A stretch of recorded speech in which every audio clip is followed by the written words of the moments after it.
Four Republican members of Congress have written a letter to U.S. President Donald Trump arguing for South Africa's exclusion from the African Growth and Opportunity Act.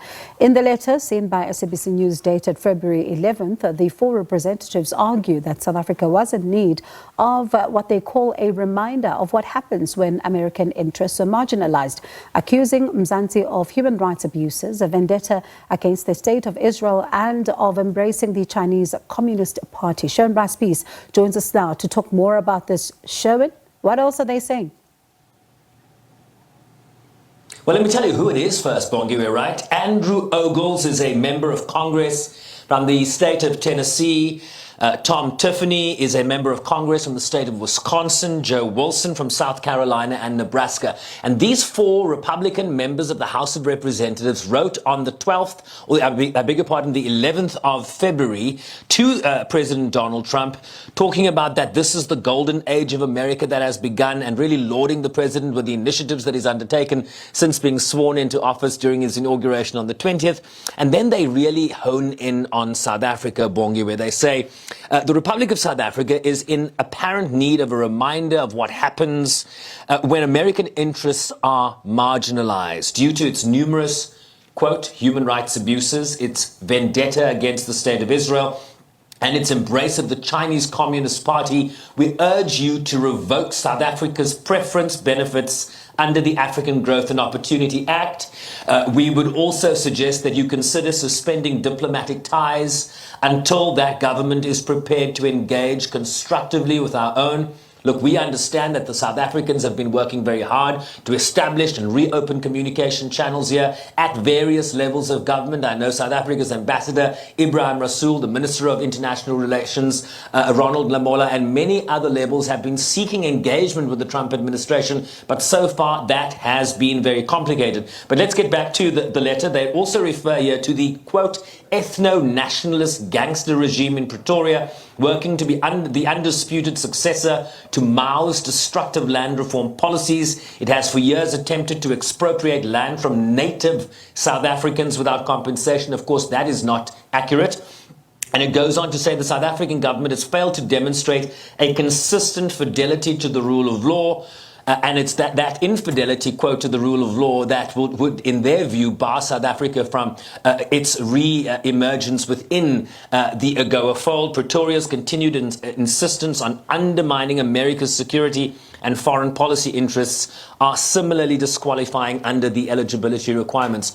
You'll recall also, Bongi, where this is one counterpoint to a continuing argument, certainly within the U.S. government. There was, of course, a similar letter from Congressman Jonathan L. Jackson, a Democrat from the state of Illinois, sent on the 12th of February this month, a day after the other letter, in which he condemned President Trump's decision to halt aid funds to South Africa, calling South Africa Africa's largest economy and our most significant trading partner on the continent. He said the new Expropriation Act allows South Africa's government to reclaim land in the public interest under specific conditions. And he goes on to say, does Jonathan Jackson, Elon Musk, a native of apartheid-era South Africa, has no credibility of these issues.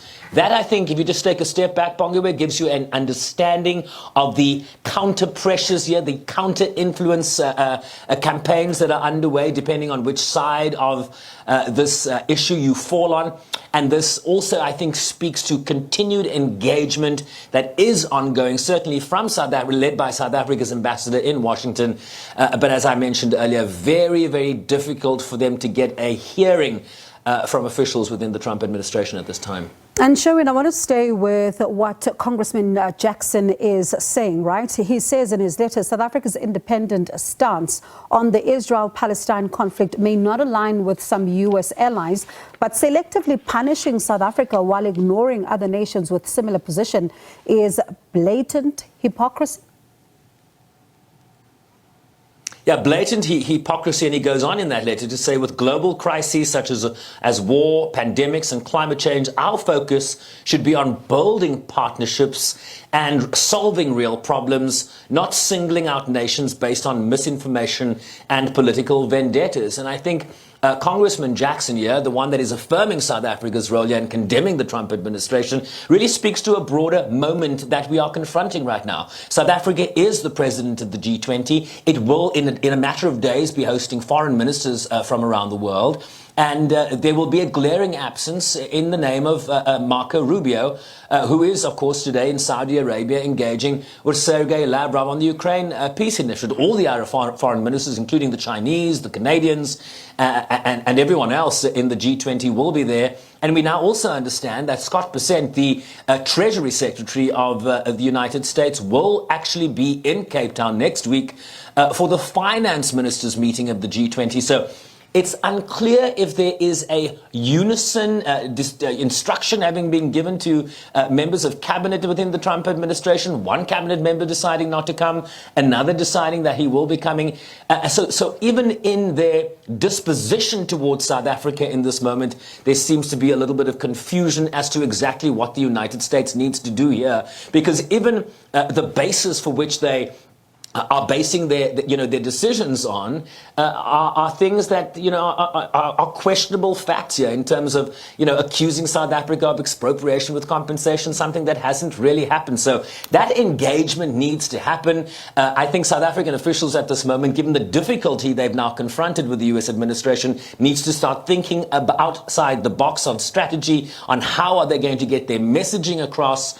And how are they going to fan out ambassadors here in terms of articulating South Africa's position in the face of the United States position here?